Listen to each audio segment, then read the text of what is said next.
전시장에서 흉터를 받고 병원에서 이식 대기를 들었다.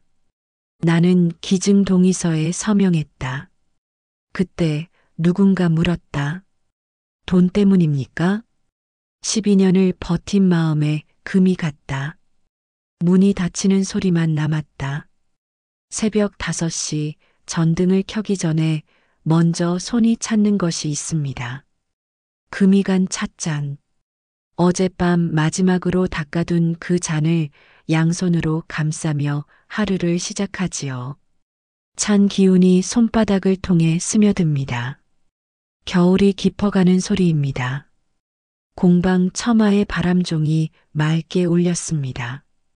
언덕을 타고 오르는 바람이 얇은 금속을 흔들어 놓은 것이지요. 이 소리를 들으며 물을 끓입니다. 주전자에서 보글보글 끓는 소리가 올라올 때까지 저는 찻잔의 금줄을 손끝으로 따라갑니다. 깨진 자리를 메운 선, 버리지 않고 고쳐 쓰는 습관이 몸에 붙었습니다. 12년 전부터 그랬습니다. 무엇이든 쉽게 버리지 못하게 되었지요. 아이의 운동화도, 겨울 외투도, 책상 위 연필도 그대로 두었습니다. 처음에는 기다림이었는데 시간이 지나며 그냥 습관이 되었습니다. 돌아오지 않는다는 걸 알면서도 정리하지 못하는 마음. 그런 마음이 이 금간 찻잔에도 스며 있었습니다. 찬물이 식기 전에 마셔야 합니다. 뜨거운 김이 얼굴을 스치며 올라갑니다. 겨울 아침의 냉기와 뜨거운 증기가 만나는 순간 코끝이 아렸습니다. 창밖으로는 아직 어둠이 깔려 있고 멀리 항구의 불빛만 깜빡입니다. 이 시간이 가장 고요하지요. 공방으로 가는 길은 늘 같습니다. 언덕길을 천천히 내려가며 바람종 소리를 뒤로하고 골목 끝 버스 정류장에서 7번 버스를 탑니다. 기사님은 늘 같은 분이시고 저는 늘 같은 자리에 앉습니다. 창가 뒷자리. 그곳에서 내려다보는 항구 풍경이 조금씩 달라지는 것을 보는 재미가 있었지요. 오늘은 시내에서 추모 전시회가 있다고 들었습니다. 지역 예술가들의 작품을 모은 전시라고 하더군요. 점심시간에 잠깐 들러보기로 했습니다. 공방일이 끝나면 할 일이 딱히 없었거든요. 도자기를 굽는 일, 유약을 바르는 일, 손님을 맞는 일. 그런 일상이 반복될 뿐입니다. 전시장은 생각보다 조용했습니다. 점심시간이라 그런지 사람이 많지 않았지요. 유리 케이스 안에 놓인 작품들 사이로 온기 없는 조명이 비추고 있었습니다. 저는 천천히 걸으며 하나씩 살펴보았습니다. 도자기, 회화, 조각품들. 각각의 작품 앞에서 잠시씩 멈춰 섰지요. 아름다운 작품들이네요. 뒤에서 누군가 말했습니다. 저는 고개를 돌렸지요. 검은 코트를 입은 남자가 서 있었습니다. 정중한 목소리, 차분한 인상. 그런데 그가 고개를 살짝 돌렸을 때 빛이 스치며 무언가가 드러났습니다. 왼쪽 이마에 새로 흉터. 세상이 갑자기 조용해졌습니다. 유리 케이스의 조명도, 멀리서 들리던 발소리도 모든 것이 멈춘 듯 했지요. 제 심장만 쿵쿵 크게 뛰는 소리가 귓가에 울렸습니다. 민서야? 속으로만 불렀습니다. 입술이 떨려서 소리를 낼 수 없었거든요. 그 흉터의 모양, 길이, 위치까지 12년 전 기억 속에 박힌 그대로였습니다. 아이가 3살 때 미끄럼틀에서 떨어져 생긴 흉터. 병원에서 실밥을 뽑던 날 아이가 울지 않으려고 입술을 꽉 깨물던 모습까지 선명하게 떠올랐지요. 실례합니다. 남자가 명찰을 가리키며 인사했습니다. 윤지후입니다. 낯선 이름이 공기 중에 떠올랐습니다. 그 이름이 제 귓가에서 맴돌며 천천히 번져갔지요. 윤지후. 민서가 아닌 전혀 다른 이름. 네, 안녕하세요. 겨우 그 말만 했습니다. 목소리가 떨렸지요. 남자는 가볍게 고개를 숙이고는 다른 작품 쪽으로 걸어갔습니다. 저는 그 자리에 멈춰 서서 그의 뒷모습을 바라보았습니다. 어깨선, 걸음걸이, 뒤통수의 머리카락까지 낯설면서도 익숙한 모든 것들. 유리 케이스 안 조명이 깜빡였습니다. 잠시 어둠이 스쳤다가 다시 밝아졌지요. 그 순간 제 안에서도 무언가 깜빡였습니다. 12년 동안 조용히 잠들어 있던 무언가가 미세하게 흔들리기 시작했습니다. 집으로 돌아가는 버스 안에서도 그 이름이 맴돌았습니다. 윤지후. 창밖 풍경이 지나가는 것도 모르고 그 이름을 속으로 반복했지요. 금간 찻잔을 양손에 감쌌을 때처럼 그 이름도 제 안에서 조심스럽게 어루만져졌습니다. 집에 도착했을 때 바람종이 더 크게 울렸습니다. 오늘 유독 바람이 센 모양이었지요. 찻잔을 꺼내 물을 끓였습니다. 늘 하던 대로. 하지만 오늘은 뭔가 달랐습니다. 찻잔을 들어 올릴 때 손이 미세하게 떨렸거든요. 왼쪽 이마의 새로 흉터가 빛에 드러났던 그 순간이 계속해서 되돌아왔습니다. 그 다음 날도 찻잔부터 시작했습니다. 하지만 손끝이 평소와 달랐지요. 금줄을 따라가다가 멈췄습니다. 어젯밤 내내 뒤척였던 탓인지 팔에 힘이 없었습니다. 윤지후라는 이름이 잠결에도 맴돌았거든요. 전화번호부를 뒤졌습니다. 이응 부분을 넘기며 손가락이 천천히 내려갔지요. 윤지후. 없었습니다. 인터넷에서 검색해 봤습니다. 몇 개의 결과가 나왔지만 어제 본 그 사람인지 확신할 수 없었습니다. 명찰에 적힌 재단 이름만 기억났습니다. 설림복지재단. 버스를 타고 시내로 향했습니다. 평소보다 일찍 나선 길이었지요. 창밖으로 지나가는 풍경이 어제와 같은데도 뭔가 다르게 보였습니다. 신호등의 빨간 불빛이 더 오래 켜져 있는 것 같고 사람들의 걸음이 더 급해 보였습니다. 재단 건물은 시내 중심가에 있었습니다. 유리와 콘크리트로 이루어진 12층짜리 건물. 1층 로비에 대형 유리문을 밀고 들어서는 순간 차가운 공기가 얼굴을 스쳤습니다. 에어컨 냄새와 함께 소독약 비슷한 냄새가 코끝을 찔렀지요. 로비는 넓었습니다. 하얀 대리석 바닥이 형광등 불빛을 반사해서 눈이 아플 정도였습니다. 발걸음 소리가 울렸지요. 딱, 딱, 딱. 제 신발 소리만 홀로 울리는 것이 묘하게 어색했습니다. 안내 데스크에 젊은 여직원이 앉아 있었습니다. 컴퓨터 화면을 보며 뭔가를 입력하고 있었지요. 저는 조심스럽게 다가갔습니다. 안녕하세요. 여직원이 고개를 들었습니다. 작은 미소를 지었지만 눈은 웃지 않았지요. 네, 어떻게 오셨나요? 윤지후 이사장님을 뵙고 싶은데요. 예약 있으시나요? 아니요, 없습니다만. 예약 없으시면 곤란합니다. 말끝이 딱 잘렸습니다. 미소는 그대로였지만 목소리에 차가운 기운이 섞였지요. 형광등이 한번 깜빡였습니다. 순간 로비가 어두워졌다가 다시 밝아졌습니다. 잠깐이면 됩니다. 꼭 배워야 해서요. 죄송하지만 규정상. 그때 엘리베이터 딩 소리가 울렸습니다. 문이 열리며 누군가 나왔습니다.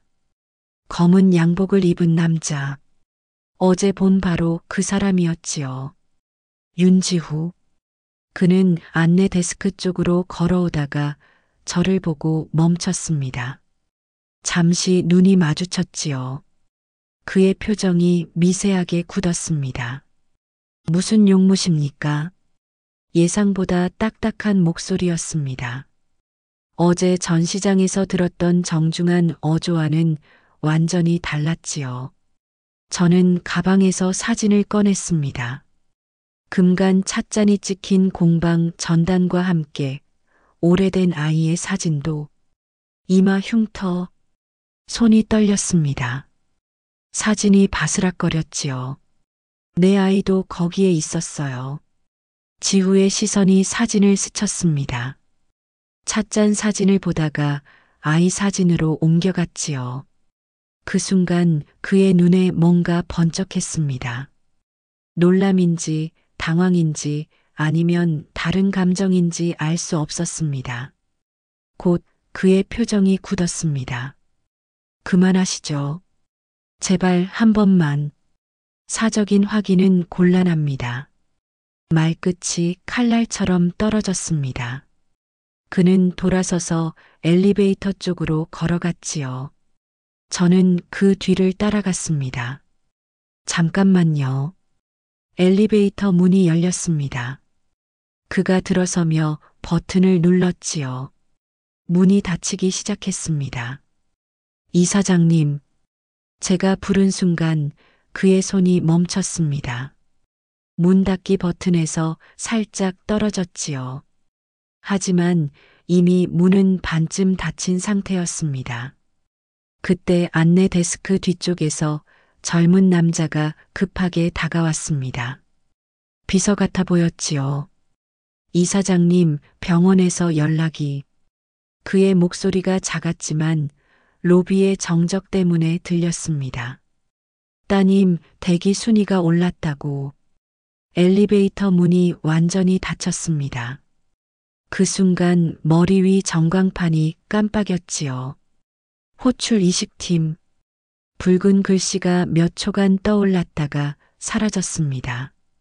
로비가 다시 조용해졌습니다. 형광등의 웅웅거리는 소리만 남았지요. 안내 데스크 직원이 저를 바라보았습니다. 이번엔 미소도 없었습니다. 죄송합니다만 나가주시겠어요? 대리석 바닥의 냉기가 발끝으로 스며들었습니다. 신발 밑창을 통해 차가운 기운이 올라왔지요. 에어컨 바람이 목덜미를 스쳤습니다. 밖으로 나왔습니다. 겨울 바람이 얼굴을 때렸지만 건물 안보다 오히려 따뜻하게 느껴졌지요. 유리문 너머로 로비가 보였습니다. 하얀 불빛 아래 텅 빈 공간. 제가 서 있던 자리만 공허하게 남아 있었습니다. 버스 정류장에서 기다리며 건물을 올려다봤습니다.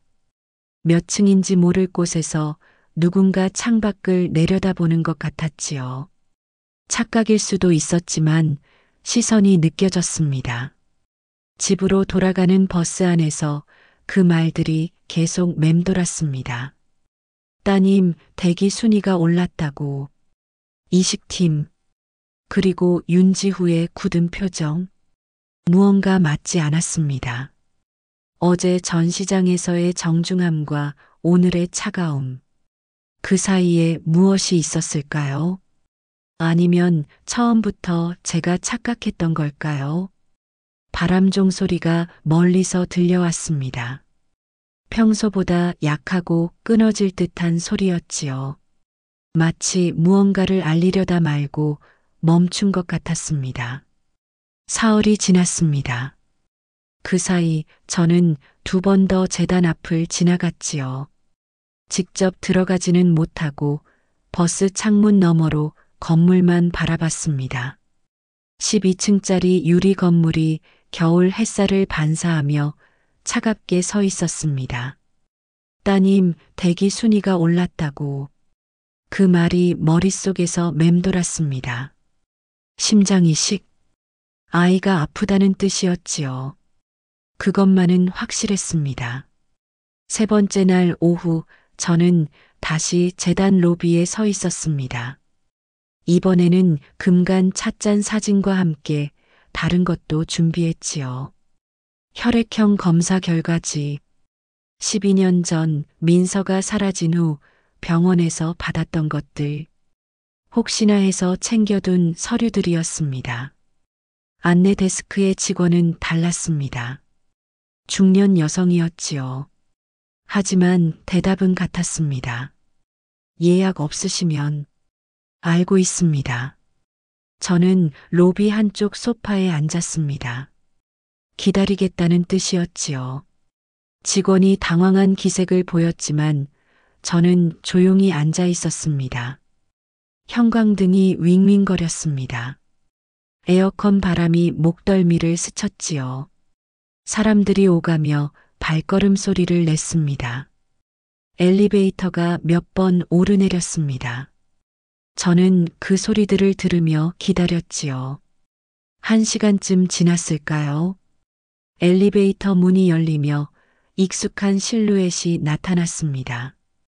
윤지후였습니다. 그는 로비를 가로질러 오다가 소파에 앉은 저를 발견했지요. 걸음이 멈췄습니다. 우리 사이의 공기가 무거워졌습니다. 형광등 불빛이 그의 얼굴 반쪽을 비추고 있었지요. 이마의 세로 흉터가 그림자 속에서 선명하게 드러났습니다. 저는 천천히 일어났습니다. 가방에서 서류를 꺼냈지요. 손끝이 차가웠습니다. 종이가 바스락거렸습니다. 왜 계속 오십니까? 그의 목소리에 피로가 섞여 있었습니다. 화가 아니라 지친 듯한 어조였지요. 제 피를 써보세요. 저는 혈액형 검사지를 내밀었습니다. AB형. 드문 혈액형이었지요. 무슨 말씀을? 따님이 아프다고 들었어요. 그의 눈이 흔들렸습니다. 순간 감정이 스쳤지요. 놀람인지 당황인지 아니면 다른 무엇인지. 그건 심장이식 대기 중이시죠. 말끝이 떨렸습니다. 제 목소리도 그의 숨소리도 로비의 공기가 얇아진 것 같았지요. 그는 고개를 돌렸습니다. 안내 데스크 직원을 의식하는 듯 했습니다. 다른 사람들도 우리를 힐끗 보고 있었지요. 여기서 말할 일이 아닙니다. 그럼 어디서요? 말할 일이 없다는 뜻입니다. 차가운 말이었습니다. 하지만 그의 손이 미세하게 떨리는 것을 봤지요. 주먹을 쥐었다 폈다 하고 있었습니다. 저는 기다릴 수 있어요. 이해 못하시네요. 혈액형이 맞는지 확인만이라도. 그만하시죠. 그가 돌아서려는 순간 저는 한 걸음 더 다가갔습니다. 서류가 바닥에 떨어졌지요. 혈액형 검사지와 함께 오래된 사진도. 민서의 사진이 대리석 바닥에 미끄러져 그의 발끝까지 갔습니다. 그가 몸을 굳혔습니다. 사진 속 아이의 이마에도 같은 흉터가 있었지요. 세로로 길게 왼쪽에 3살 때 생긴 상처. 시간이 지나며 희미해졌지만 여전히 남아있는 흔적. 이 아이. 그의 목소리가 갈라졌습니다. 민서예요. 제 아들. 아니에요. 즉각적인 대답이었습니다. 너무 빨라서 오히려 확신이 없어 보였지요. 이마 흉터까지 똑같을 수가. 우연입니다. 3살 때 미끄럼틀에서 떨어져서. 그만하세요. 그의 목소리가 조금 커졌습니다. 로비에 울렸지요.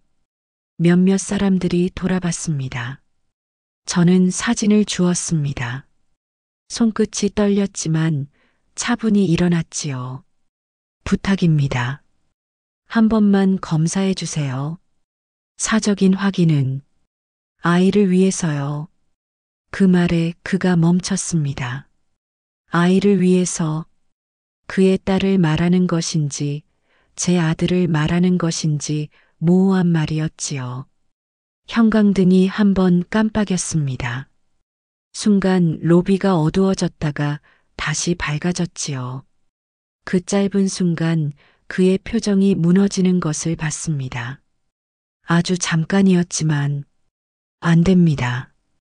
다시 굳어진 목소리였습니다. 왜요? 규정이. 규정보다 생명이 중요하지 않나요?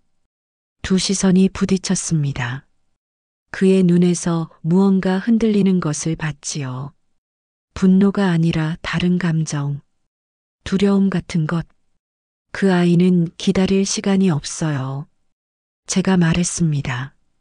그의 딸을 말하는 것이었지요. 어떻게 그걸 들었어요. 대기 순위가 올랐다고. 그가 뒤로 한 발 물러섰습니다. 엘리베이터 버튼을 눌렀지요. 도망치려는 듯 보였습니다. 기증자가 나타날 때까지 기다릴 건가요? 그건 제 일입니다.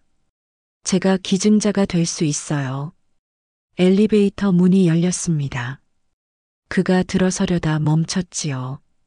왜 그렇게까지? 그 아이가 말이 끊어졌습니다.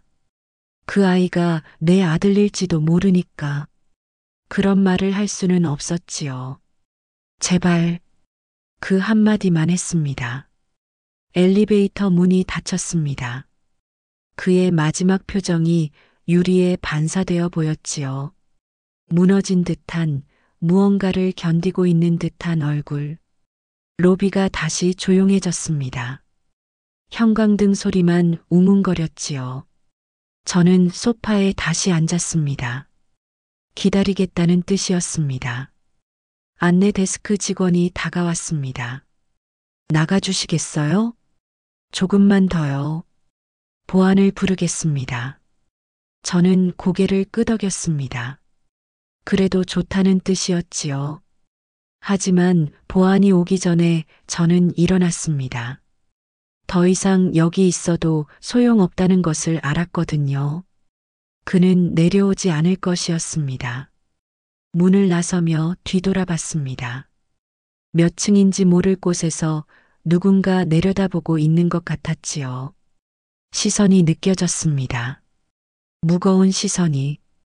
일주일이 지나서야 연락이 왔습니다. 재단에서 온 전화였지요.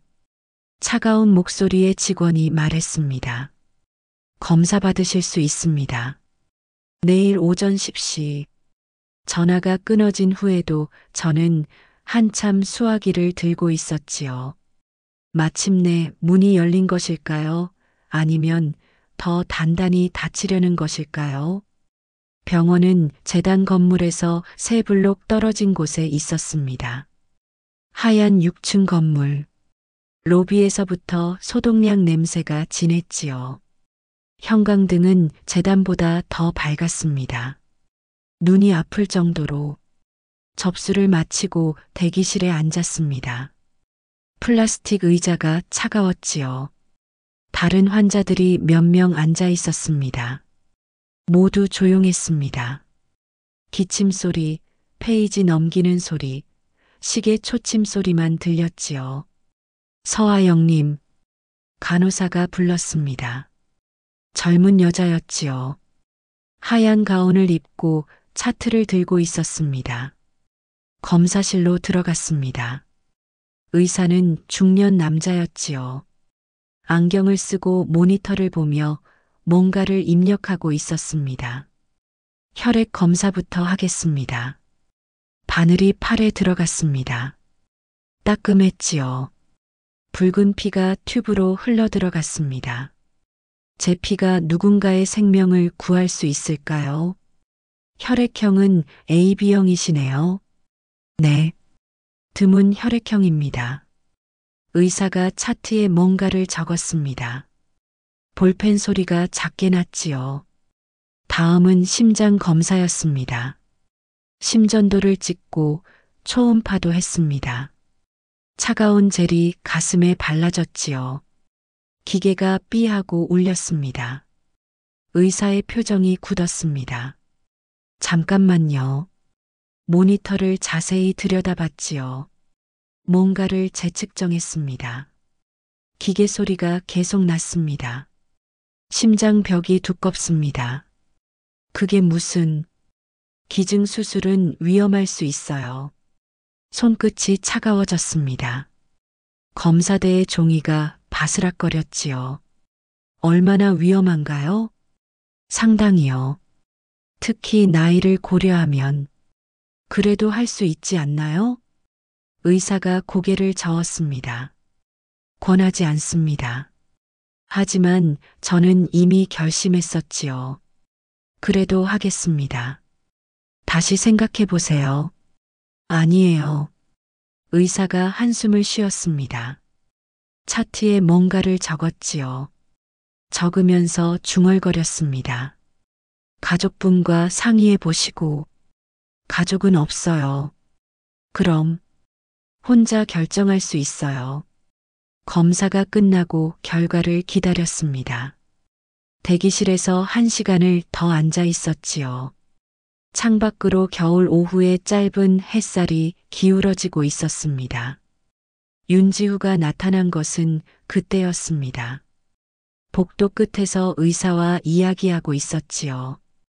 둘 다 심각한 표정이었습니다.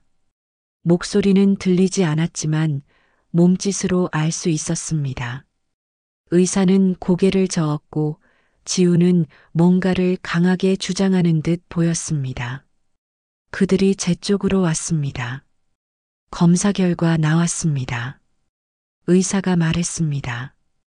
혈액형은 맞습니다. 교차 반응도 양호하고요. 그럼, 하지만 기증자에게 위험이 큽니다. 지후가 끼어들었습니다. 거절합니다. 목소리에 딱딱한 결심이 들어 있었지요. 왜요?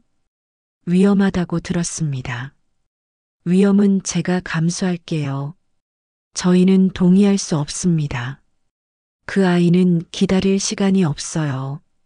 제가 말하자 그의 표이 일그러졌습니다. 그만하십시오. 왜 그렇게 거부하시는 거예요? 당신이 누군지 모르겠지만 말끝이 차갑게 떨어졌습니다.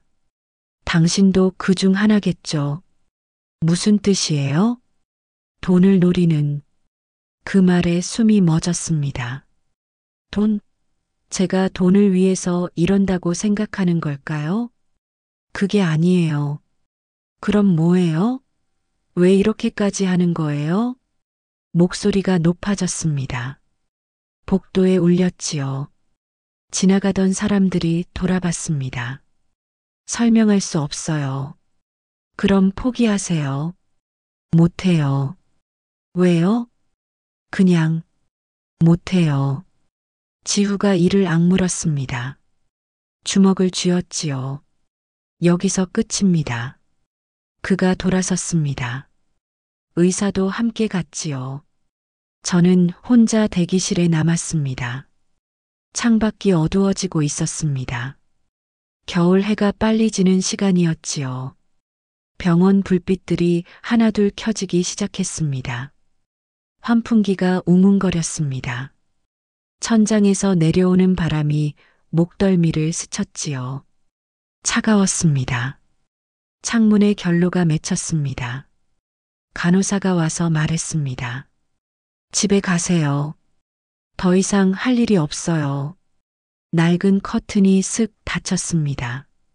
창밖 풍경이 가려졌지요. 기계음만 낮게 이어졌습니다. 심전도기인지 산소호흡기인지 모를 소리들. 집으로 돌아가는 길에 휴대폰이 울렸습니다. 모르는 번호였지요. 안 오셨으면 좋겠습니다. 윤지후의 목소리였습니다. 다시는... 왜요? 그냥 그래 주세요. 이유라도... 없습니다. 전화가 끊어졌습니다. 찬 겨울밤 공기가 얼굴을 스쳤지요. 버스 정류장에서 기다리며 하늘을 올려다봤습니다. 별이 보이지 않았습니다. 구름이 두텁게 끼어 있었지요. 집에 도착했을 때 바람종이 울지 않았습니다. 바람이 없었거든요. 고요한 밤이었습니다. 찻잔을 꺼내 물을 끓였지만 차맛이 쓰게 느껴졌지요. 핸드폰을 계속 들여다봤습니다. 다시 전화가 올까 해서. 하지만 오지 않았습니다. 화면만 어둠 속에서 차갑게 빛났을 뿐이지요. 그날 밤 잠들기 전 민서의 사진을 오래 바라봤습니다. 이마의 흉터가 어둠 속에서 희미하게 보였지요. 정말 우연일까요? 정말 다른 사람일까요? 답은 오지 않았습니다. 오지 않을 것 같았습니다. 그 다음 날 저는 공방에 나가지 않았습니다. 새벽 5시에 일어나 금간 찻잔을 꺼냈지만 물을 끓이지는 않았지요. 그냥 찻잔을 양손에 감싸고 앉아 있었습니다. 차가운 도자기의 감촉이 손바닥을 통해 전해졌습니다. 바람종이 울지 않았습니다. 바람이 없는 아침이었지요. 온 세상이 멈춘 것 같았습니다. 시계 초침 소리만 방 안에서 똑똑거렸습니다. 병원에서 입었던 옷에서 아직도 소독약 냄새가 났습니다. 어제 빨아서 말렸는데도 그 냄새가 배어 있었지요. 코끝을 찌르는 날카로운 냄새. 그 냄새를 맡으며 어제 일을 다시 떠올렸습니다. 당신도 그중 하나겠죠. 돈을 노리는. 12년 동안 아이를 기다리며 살아온 마음이 그런 식으로 읽혔다는 것. 그 말이 계속 귓가에 맴돌았습니다. 정말 그럴까요? 제가 정말 돈을 위해서 그랬을까요? 아니었습니다. 돈 생각은 한 번도 해본 적이 없었지요. 그저 그 흉터를 봤을 때 12년 전 사라진 아이가 떠올랐을 뿐이었습니다. 3살 때 미끄럼틀에서 떨어져 생긴 상처, 병원에서 실밥을 뽑을 때 울지 않으려고 입술을 꽉 깨문 아이. 하지만 다른 사람의 눈에는 어떻게 보였을까요? 갑자기 나타나서 기증하겠다고 하는 낯선 여자. 혈연 관계도 없는데 왜 그렇게까지 하려는지 이해할 수 없는 사람. 설명도 제대로 하지 못하고 그냥 못한다고만 하는 사람. 의심받을 만했습니다. 찻잔의 금줄을 손끝으로 따라갔습니다. 깨진 자리를 금으로 메운 선.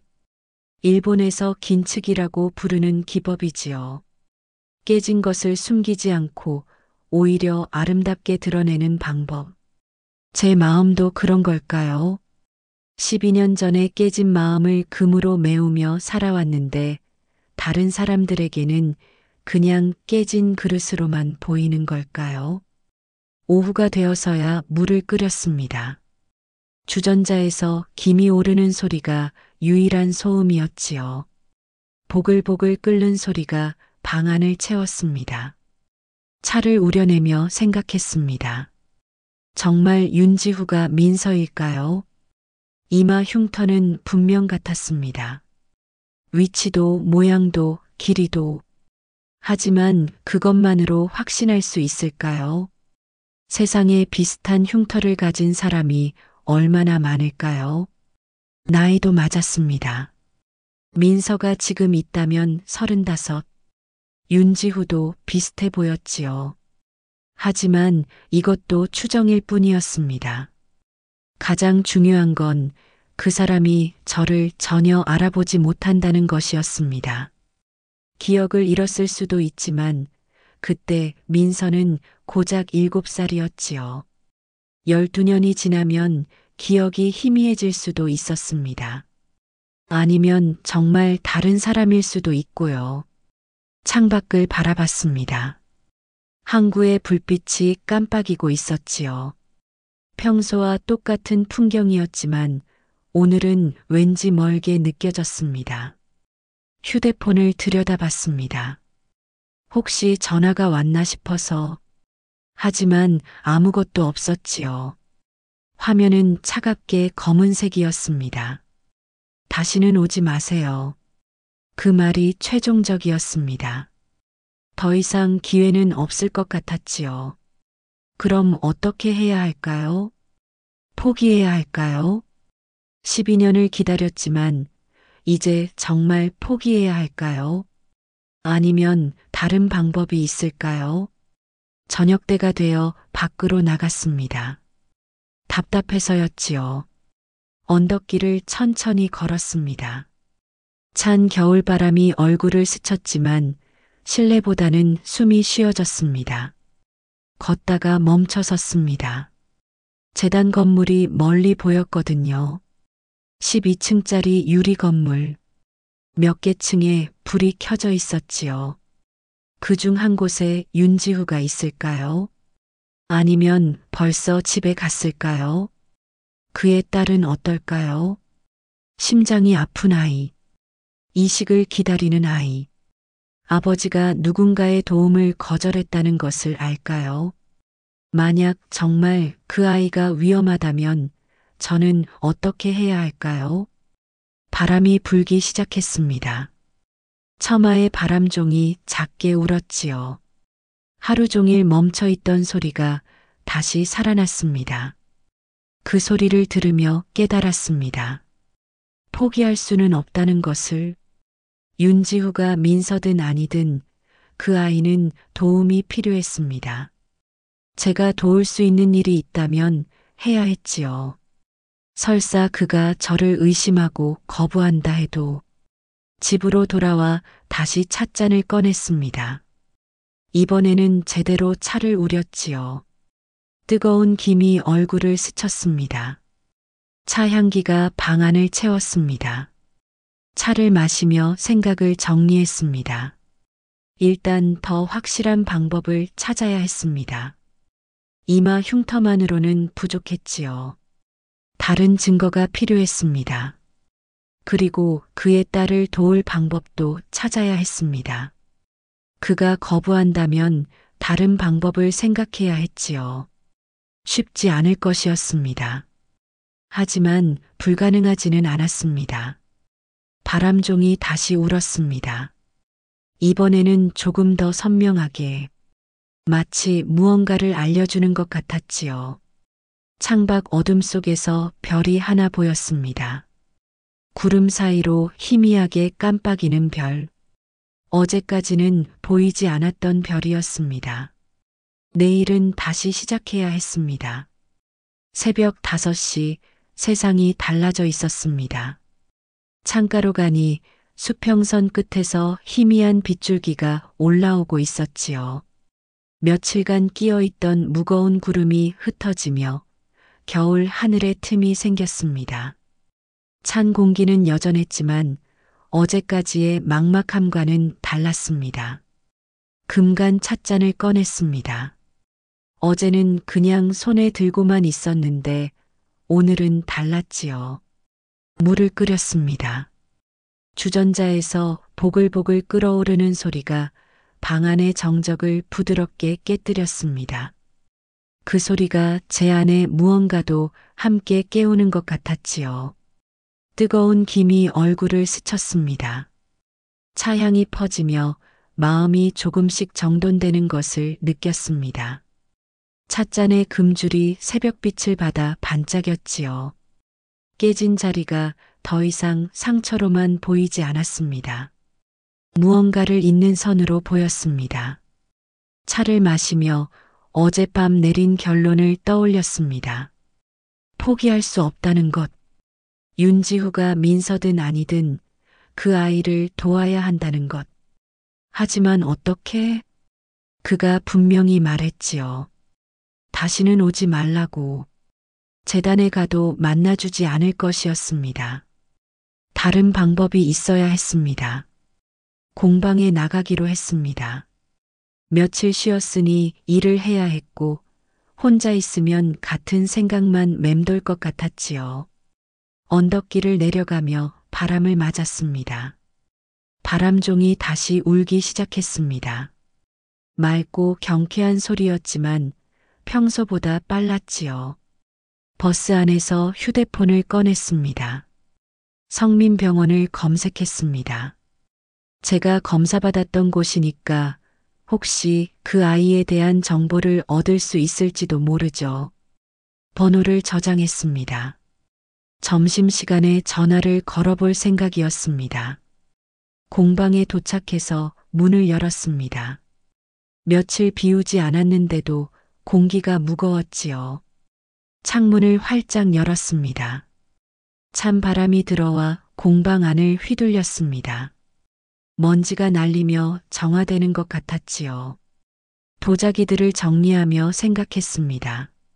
만약 성민병원에서도 도움을 받을 수 없다면 어떻게 해야 할까? 점심때가 되었습니다. 휴대폰을 들었습니다.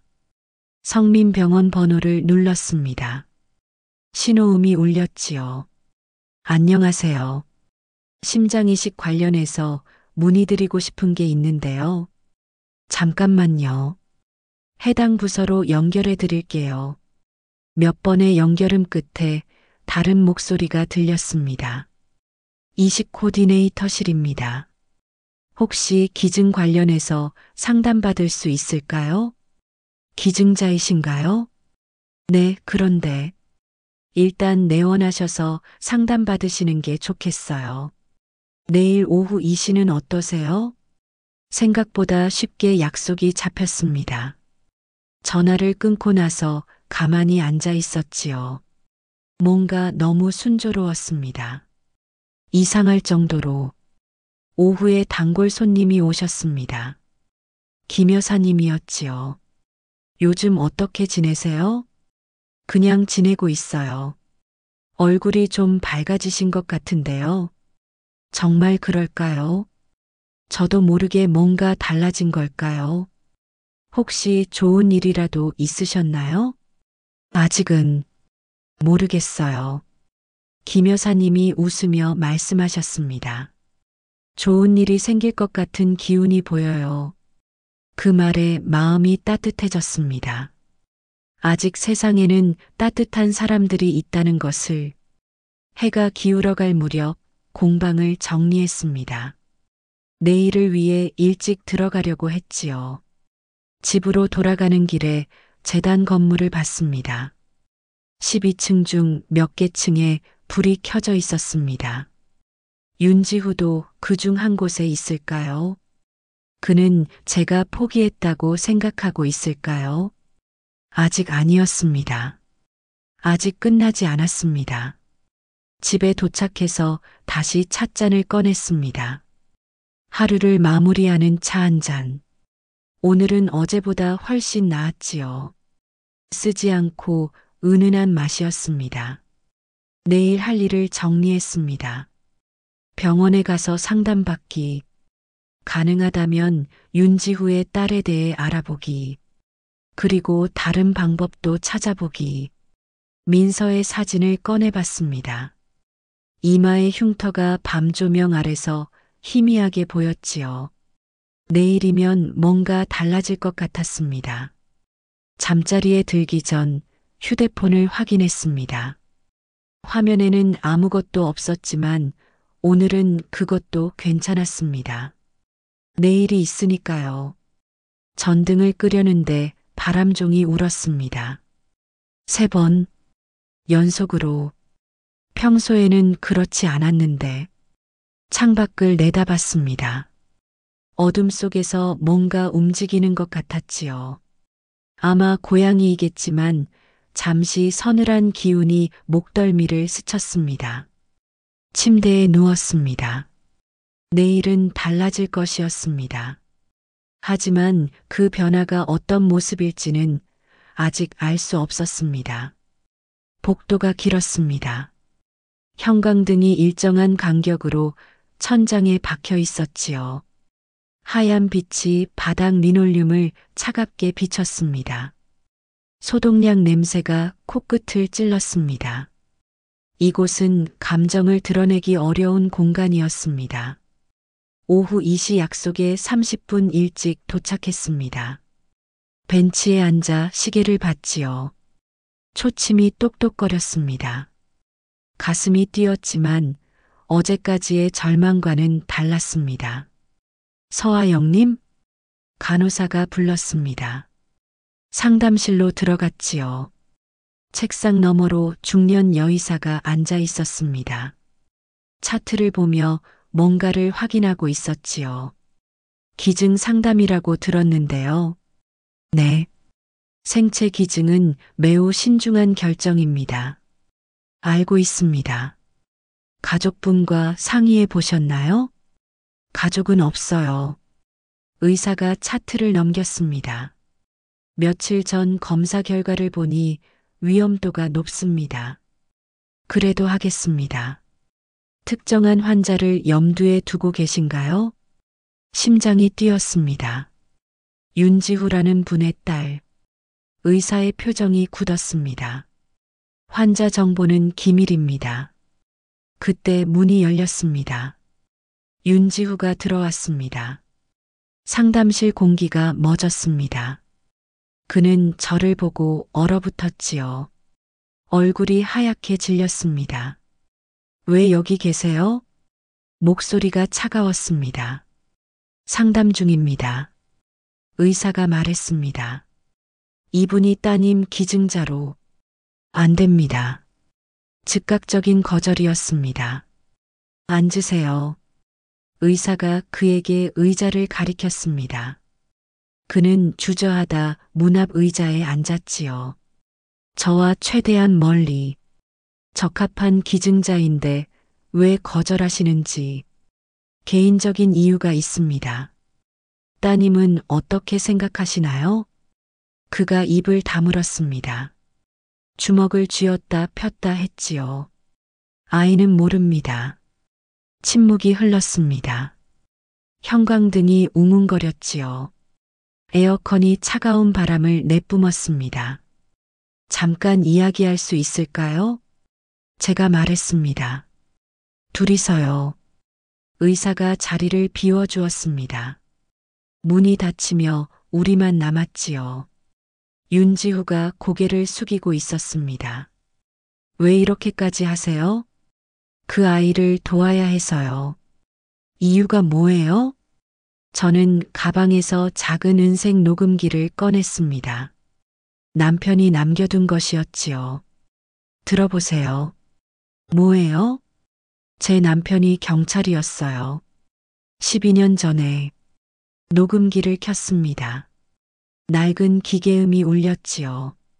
2013년 4월 30일 22시 14분. 해안 실종 아동 관련 보고서. 남편의 젊은 목소리가 상담실에 퍼졌습니다. 추적 나이 7세 남아. 왼쪽 이마에 세로 흉터. 윤지후의 숨소리가 거칠어졌습니다. 신분 확인 불가. 이틀 후 인근 어촌에서 발견. 기억상실 증세. 그의 손이 이마로 갔습니다. 지우라는 이름으로 입양 절차 진행. 녹음이 끝났습니다. 상담실이 조용해졌습니다. 시계 초침 소리만 들렸지요. 민서. 그가 작게 중얼거렸습니다. 기억하세요? 아니에요. 하지만 그의 손끝이 흉터를 따라갔습니다. 가끔 꿈에 봤어요. 누군가 그 이름을 부르는. 어머니가 불렀어요. 눈시울이 뜨거워졌습니다. 민서야. 그가 고개를 숙였습니다. 어깨가 미세하게 떨렸지요. 죄송합니다. 미안할 건 없어요. 제가 말했습니다. 그동안 혼자. 괜찮아요. 저는 조심스럽게 손을 뻗었습니다. 그의 손등에 살짝 닿았지요. 차가웠지만 따뜻해졌습니다. 우리 아이가 아픈 걸 보고만 있을 수 없었어요. 감사합니다. 가족이니까요. 그 말에 그가 고개를 들었습니다. 눈이 빨갛게 충혈되어 있었지요.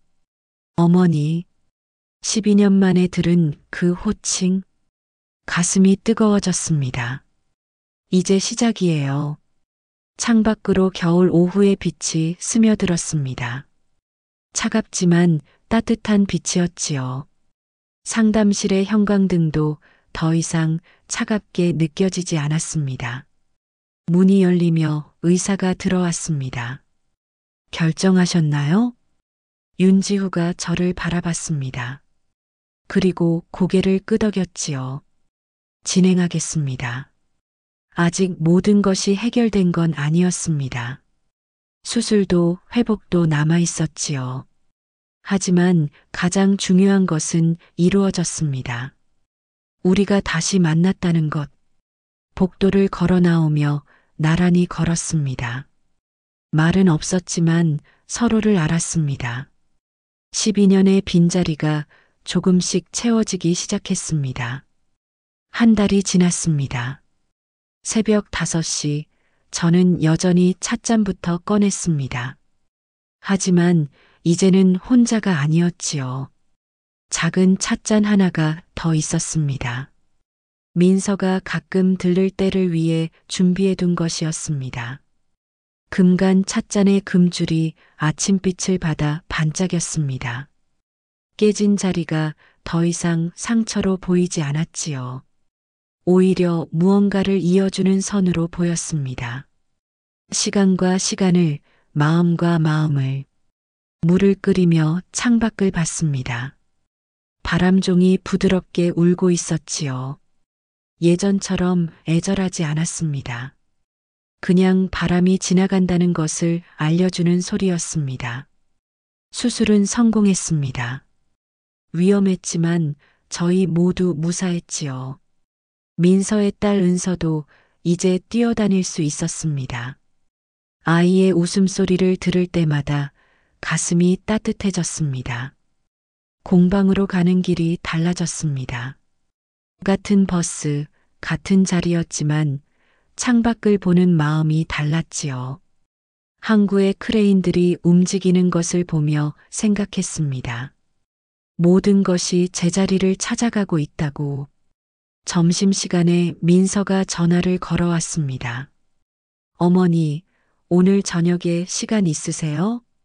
언제든 괜찮아. 은서가 어머니 만나고 싶어 해요. 그럼 집으로 오렴. 전화를 끊고 미소 지었습니다.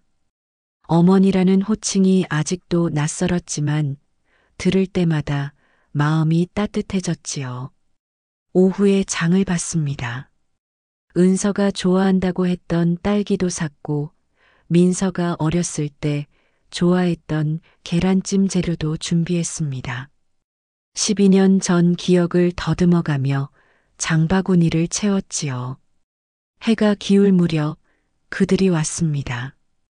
은서가 먼저 뛰어와 안겼지요. 할머니, 우리 은서 많이 컸네. 아이의 머리를 쓰다듬으며 생각했습니다. 이 아이가 건강하게 뛸 수 있어서 얼마나 다행인지. 민서는 조금 어색해 보였습니다.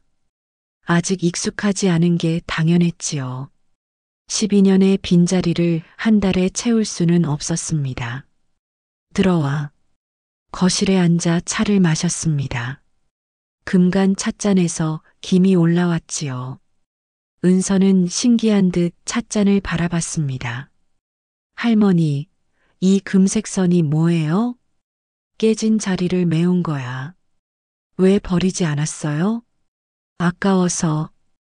은서가 고개를 끄덕였습니다. 아이는 쉽게 이해했지요. 저녁을 함께 했습니다. 계란찜을 만들어주니 민서가 놀란 표정을 지었습니다. 기억하시는 거예요? 어떻게 잊을 수 있겠니? 많은 말은 하지 않았습니다. 그저 함께 밥을 먹고 은서가 그림을 그리는 것을 봤지요.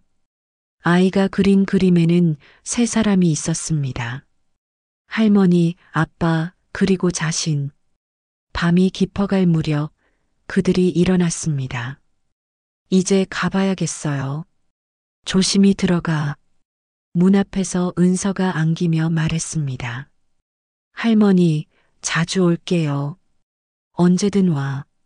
민서가 잠시 망설이더니 말했습니다. 어머니, 응, 감사해요.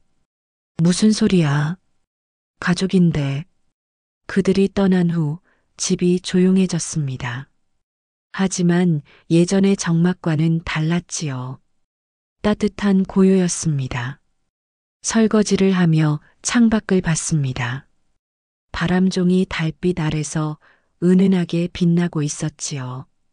바람이 불어도 이제는 절망적으로 울지 않았습니다.